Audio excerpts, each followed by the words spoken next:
যুগে যুগে রহিবে তোমারই অধিষ্ঠান, বন্ধ করে দাও করা আছে। ওখানে ঠেকিসাল অনুসাল ছিল, ওই ঠেকিসাল অনুসারে ঠাকুরের জন্ম হয়েছিল। তো ঠেকিসাল অনুসার সরিয়ে দিয়ে এখন মন্দিরটা করে দিয়েছে।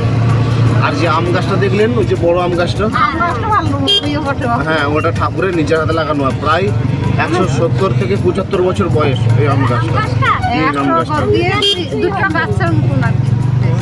175 বছর বয়স আম গাছটা। আর এখানে যেটা দেখাবো, এইটা হচ্ছে ঠাকুরের নাট্যমঞ্চ। মানে এই মাটির বাড়িগুলো আছে কিছু বাঁদিকের, এই বাড়িতে ঠাকুর রামকৃষ্ণ ছোটবেলায় এখানে আসতেন। এখানে রামায়ণ মহাভারত পাঠ হতো, উনি পাঠ করতেন বা শুনতেন। এই যে বাঁদিকের বাড়িগুলো দেখছেন। আর এখানে তখনকার দিনে শিবরাত্রির সময় যাত্রাপালা হতো। তো মেয়েরা তো শিবরাত্রি করলে রাত জাগতো। যারা শিব সেজে অভিনয় করার কথা, তার হঠাৎ করে শরীর খারাপ হয়ে গিয়েছিল। তখন পাড়ার মেয়েরা বলছে আমরা কি করে রাত জাগবো যদি যাত্রা না হয়। যে সবাই মিলে তখন ঠাকুর রামকৃষ্ণদেরকে এখানে শিব সাজছিল, এই যে বাঁদিকেতে দিয়ে শিব সেজে ওনার এখানে তৃতীয়বার ভাব সমাধি ছিল এই জায়গাটাতে, যেটা আপনারা গিয়ে দেখে আসুন।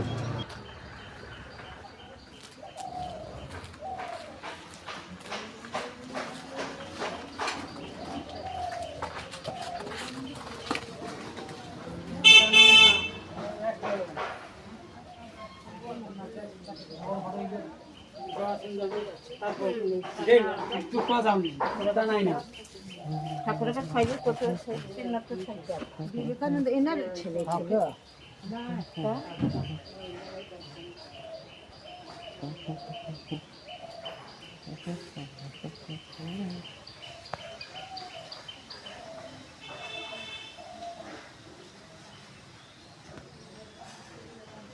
ঠাকুর এখানে শিব সেজে শিবরাত্রির দিনে দ্বিতীয়বারের জন্য ভাব সমাধিস্থ হয়েছিলেন। এখানে একটা খুবই সুন্দর ঘড়ি আছে, যেটা বাংলায় এখনো লেখা আছে।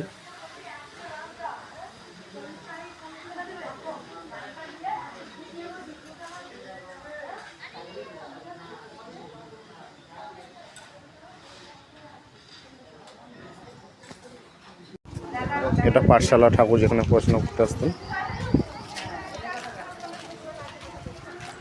ভিউ করছি নাকি? পাশেই লাহাদেব দুর্গা মন্দির। এসব দেখছেন আপনারা কামারপুকুর সাইড সিন।